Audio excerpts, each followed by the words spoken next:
Welcome back to a series finance fun house with Yes Securities. Last episode में हमने mutual fund के selection process को देखा।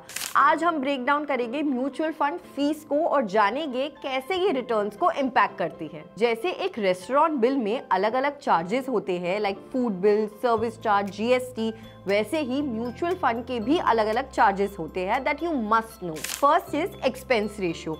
ये फंड को चलाने का कॉस्ट होता है, जैसे management fees, administrative and operational expenses, जहां म्यूचुअल फंड इन्वेस्टर से एनुअल फीस चार्ज करता है। अगर एक्सपेंस रेशियो 1.5% है और आपने ₹100 इन्वेस्ट किए तो हर साल आपको 1.5 रुपीज फी पे करनी होगी।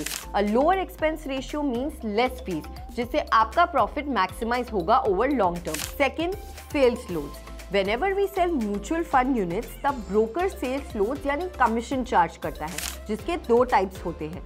फ्रंट एंड लोड जो बाइंग के वक्त और बैक एंड लोड जो सेलिंग के वक्त चार्ज करते हैं। अगर सेल्स लोड 5% है और आपने इन्वेस्ट किए ₹100 तो ₹5 सेल्समैन को पे करने होंगे, वेयर इज ₹95 एक्चुअल फंड में इन्वेस्ट होंगे।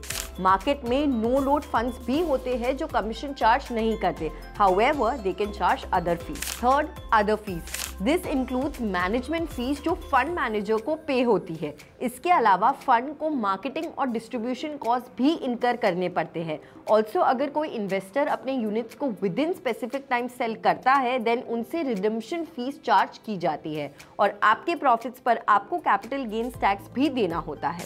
Fourth, impact of fees on returns.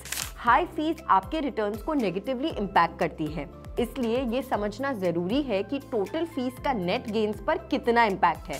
अगर फीस है 2% और म्यूचुअल फंड के रिटर्न्स है 12% तो आपको नेट रिटर्न्स 10% ही मिलेंगे।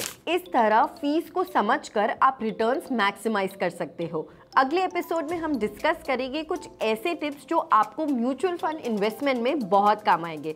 Stay tuned and keep following yes securities, choice of the wise. Investment in securities markets are subject to market risks. Read all related documents carefully before investing.